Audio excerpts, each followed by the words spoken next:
The most effective way to improve the comfort of a bicycle you already have is to install a suspension seat post. This video is going to give you valuable insights on the suspension products available, as well as their proper installation and use.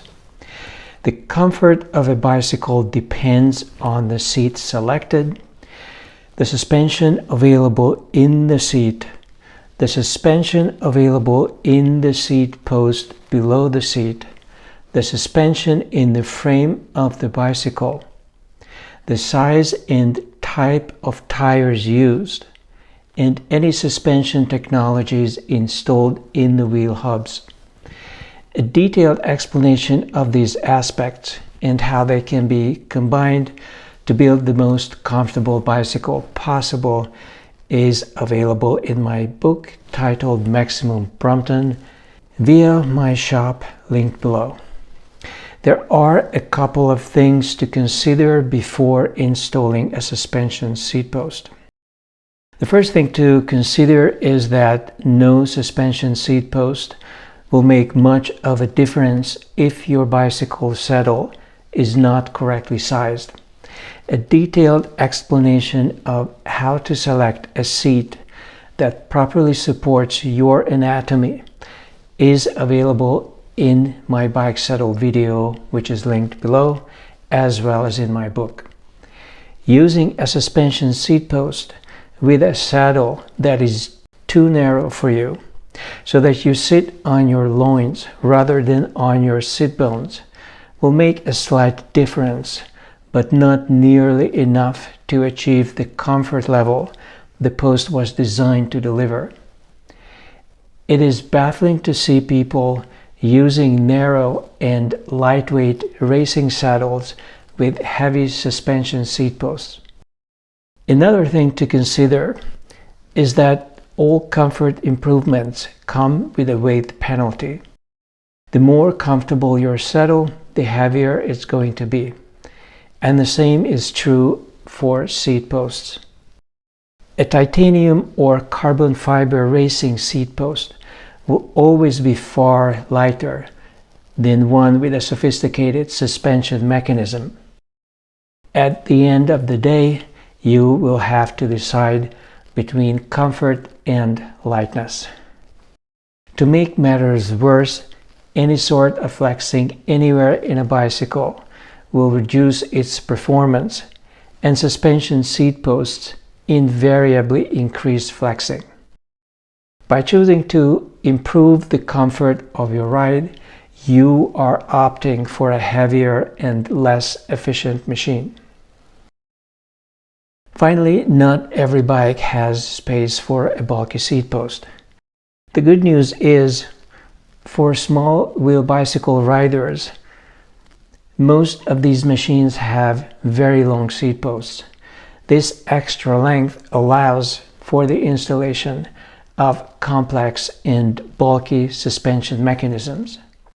The Alex Moulton bicycle is the only one recommended on this channel with a seat post support similar to standard diamond frame bikes, which limits the size of the suspension mechanism that can be used. Another benefit of small wheel bicycles is that almost all of them come with some suspension already built into the frame. Adding more suspension via a seat post will compound the comfort available. Some claim that combining various suspension mechanisms is a bad idea. However, over 2 decades of testing and experimentation provides evidence that this is not true. You are more than welcome to go ahead and get the most comfortable tires, frame suspension, seat suspension, and seat post suspension you can find. So, what kind of suspension technology is worth buying? The most effective suspension system today are the familiar spring and shock combinations used in most cars and the air sprung systems originally deployed in the first edition of the Mini Cooper. This ingenious air suspension is also standard in most of the current Alex Moulton bikes. Unfortunately, such sophisticated systems are not currently available in seat posts. Modern seat post technologies use a variety of techniques such as springs without shocks, elastomers, and flexing metal rods. The difference between these systems is not significant. Spring-based mechanisms are generally more sensitive than those using elastomers. However, the most important aspect of a suspension seat post is the length of travel available. There is no way that a 1-inch travel will ever provide the comfort of a 3-inch equivalent, no matter what technologies are used. Therefore, it is recommended that you select the bulkiest system with the longest travel available for your ride. Of course, there are situations where a smaller, more compact suspension post is desired. This could be due to space constraints, style considerations, or the need to limit flexing in order to preserve some performance. Here are the seat posts currently recommended for quality and comfort. There are 3 quality suspension products you should consider as you do your research. The best and one of the oldest long travel suspension seat posts on the market is the KINEKT Thudbuster.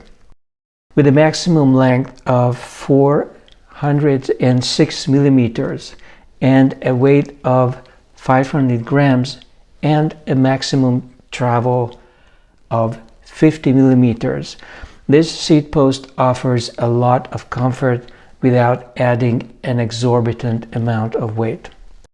Not only that, but the longest version of this post will fit many small wheel bikes recommended on this channel without the need for an adapter. These include most Brompton and Birdie models. However, if you are over 5'10" in height, an adapter will probably be necessary. The company offers a smaller, more compact version if space or flexing is a concern. Elastomers of various hardness as well as adapter shims are also available to fit most riders and situations. The downside of this product is that the long travel LT version is bulky, with a very peculiar appearance that is noticeable from a distance and which does not look the best on every bike. This seat post looks positively awful when used in combination with spring-loaded Brooks saddles, also recommended on this channel. For those concerned about the weight and bulk of the Thudbuster, the KINEKT suspension post might be the answer. With a suspension travel of 35 millimeters, it offers less comfort than the Thudbuster LT, but the carbon version weighs only an incredible 290 grams while occupying far less space. The maximum length available is a whopping 420 millimeters, which beats even the Thudbuster, providing accommodation for taller riders without the need for an adapter. Although quite compact, this product still has a noticeably modern appearance which does not pair well with classic leather saddles. If you need even more length or compactness, there is also the REDSHIFT suspension seat post. This product offers an impressive 450 millimeters of length, along with several diameter sizes and a bunch of shims to accommodate the tallest of riders. The weight is a heavier 750 grams, depending upon the length of the seat post. Suspension travel is 35 millimeters, which is not bad for a post as compact as this one. The design is so compact, in fact, that the suspension bulk is hardly noticeable, so that this item will go well with practically any saddle you may have. Other posts to consider. In addition to these premium products, there is an endless array of less expensive but also less reputable suspension products on the market. It is recommended that you do your research carefully before making a purchase. Make sure to get the exact diameter measurement for your seat post directly from the manufacturer of your bike. You must be careful to select the correct length and type of post. Most manufacturers offer a variety of lengths, diameters, and types of the same product. Shims and adapters are available to ensure a snug fit, but it's ideal to order an item that fits as closely as possible right out of the box. Even a ½ millimeter of difference from the manufacturer's specifications can become an issue. Shims and adapters available directly from the seat post manufacturer are preferable to third-party options. Some final thoughts. In some cases, you may opt to fabricate your own shim by cutting a small piece out of a fish can or a thin metal sheet. Should you decide to go this route, make sure to wear eye protection and use the proper tools for the job. Links to products reviewed in this video are provided below, along with links to my shop and book, as well as some relevant video content. Make sure to subscribe, and I'll see you in the next video.